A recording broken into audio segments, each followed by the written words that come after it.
I'm here most days of the week, working from Bradbury Street, which has an overlooking office, and looking at the characters. I feel the different types of people get on really well in Dalston, and it's got loads of different types of people which kind of blend really well. It's kind of good. I like it. Coming out of my lunch break and wandering around and seeing all the faces. And I like to go on Ridley Road, which is not far from here at all. And just kind of look at all the weird things on sale and all the weird people buying all the weird things on sale, and just make up stories, judge them, and just enjoy the colour and enjoy the smells, all the incense and food. Hackney's a great place to live if you're LGBT. There's stuff like Amy Grime House if you're a bit older as a night. There's Off Centre youth group in Hackney. A lot more people are feeling a lot more easier to just be themselves and go out and have fun. And however, it's not the end of the rainbow. It's not the perfect place, because there's still people who are lesbian, gay, bisexual, transgender facing harassment, abuse and violence just because of their gender identity or their sexual orientation. It's easier to set up pubs, to clubs, to park festivals. It's easier to change legislation, to get policies in place, but it's hard to change people's minds and hearts, and that's the struggle. I mean, this is the only area in London that I always felt very accepted and included in a way, and I could always be myself, and that's why I've been living here for so many years. Yeah, it's a very inclusive place, Hackney, I would say, and it doesn't matter where you're from, what you do, it's just everyone lives here and just enjoys the gifts we have here, I think really mixes that like residential with the kind of leisure, compared to, I think, again, it's my perception of other, like West London, for example. It seems very residential. It doesn't seem there's a lot leisure event-wise happening for people to go out and do things that they would take a tube and go to central London. As I feel here, it's very it's really mixed, one place to the next. It's like it's a club, or it's a cafe, or it's art space, or it's community centre.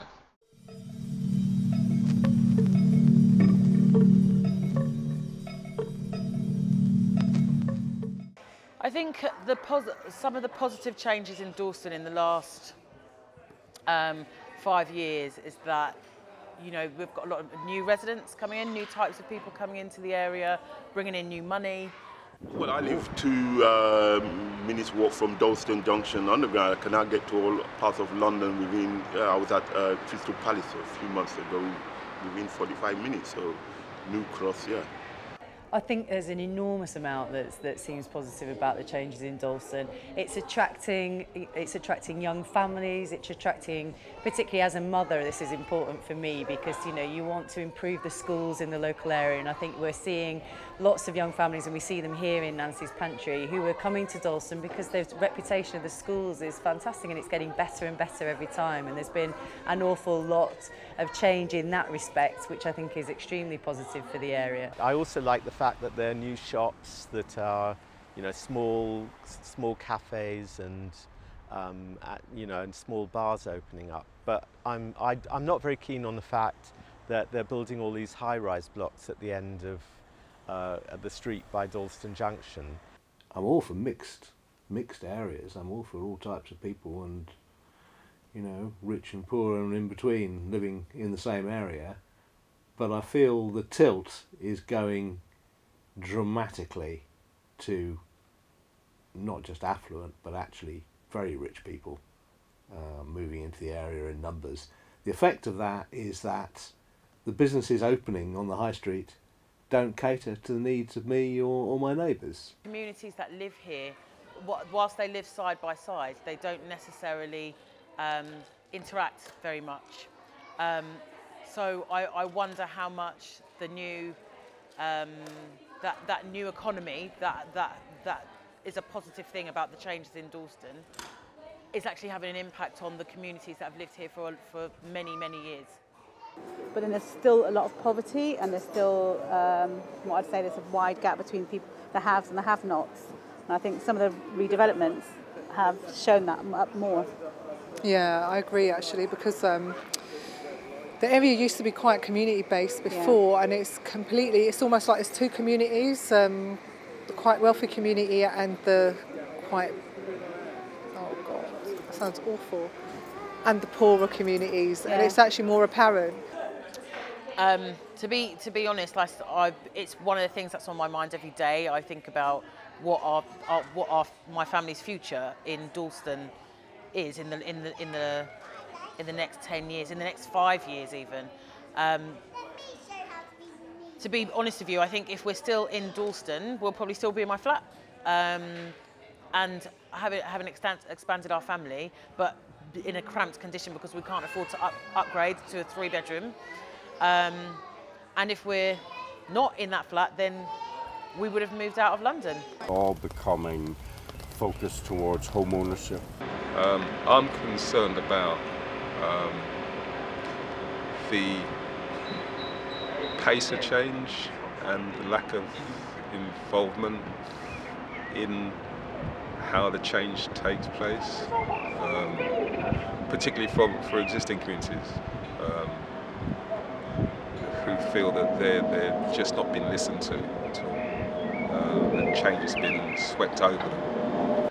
All of these developments, they look really, really beautiful, and the thing that needs to be an effort that needs to be made is the social inclusion of everyone who's around, and that is from the upper class to the common market trader. It's just to let people know, a welcoming experience, that this is for the people, you know, to experience and to enjoy.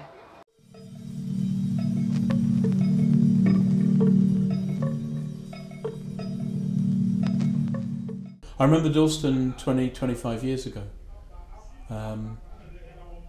and I've been coming here for a long time. The last 4 to 5 years the changes have been enormous, and I think you have to see Gillett Square in the context of that, because if you walk up the main street, the traditional places where people could socialise, could drink, could be, are shrinking. And the demographic of the area is changing.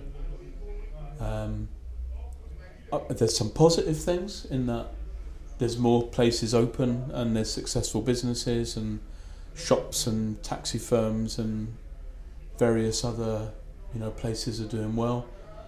It's a good thing that more people have come into Dalston and feel safe there, because it wasn't always safe in Dalston, you know. 20 years ago, in particular, it wasn't.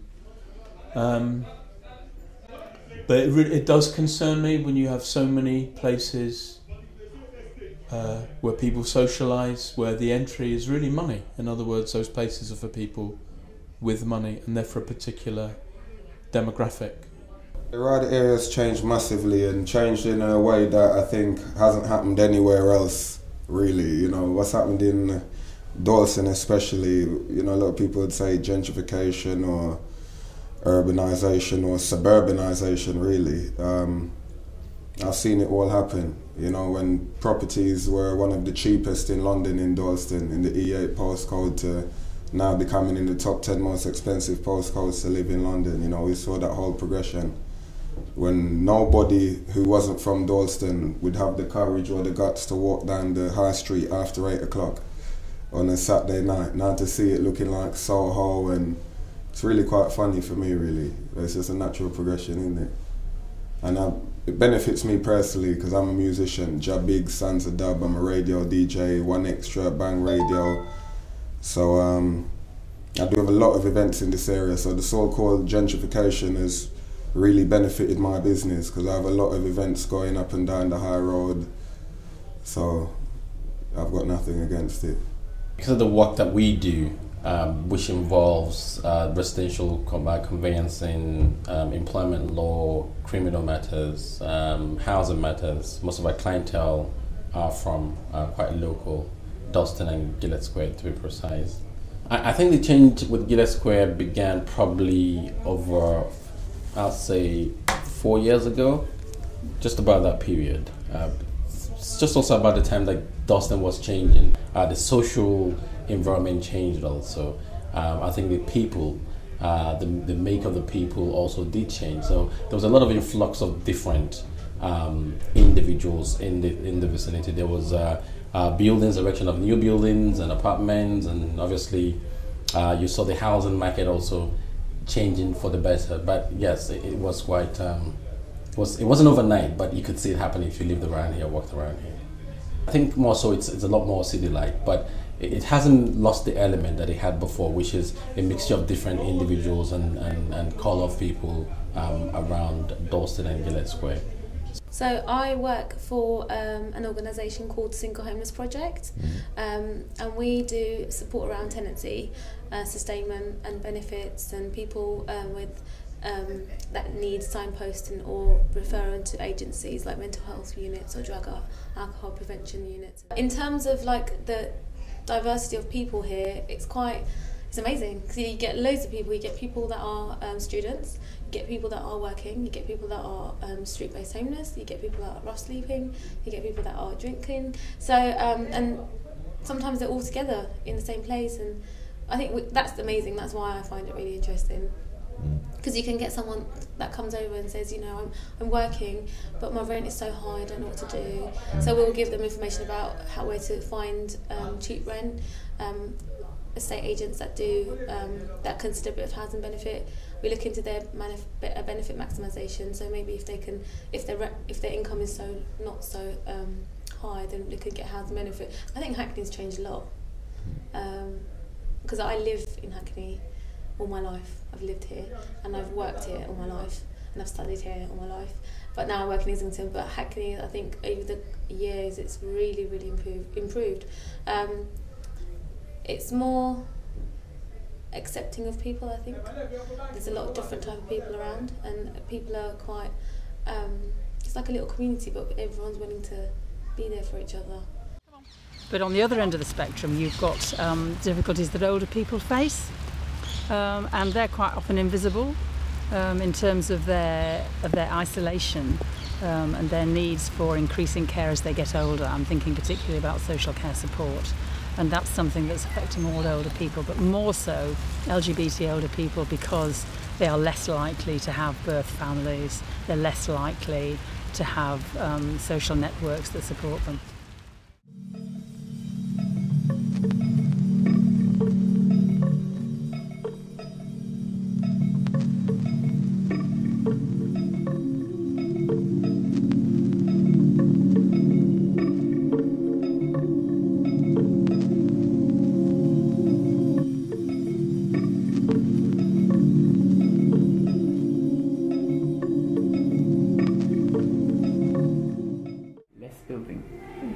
What do you mean by that? I mean, stop destroying our playgrounds and our places where we go to play just to build people's houses.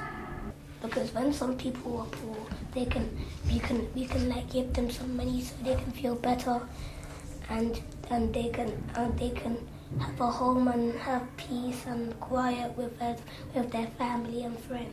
Some shops, they're not really open, they're just closed, and I think there should be like a Tesco's or a big shop, or like a clothes shop, so people don't have to drive too far. People could stop riding their bikes on the pavement. Urban regeneration can be really positive, but it needs to be done in a way which is with the community, so actually working with them to help them redesign their own spaces. I think just some architects coming along and saying this is the way that we should redevelop this area isn't going to help rebuild communities, and you need to remember that these are people's homes. People are getting thrown out of home because of their sexuality or their gender identity, then clearly that means that there needs to be more education.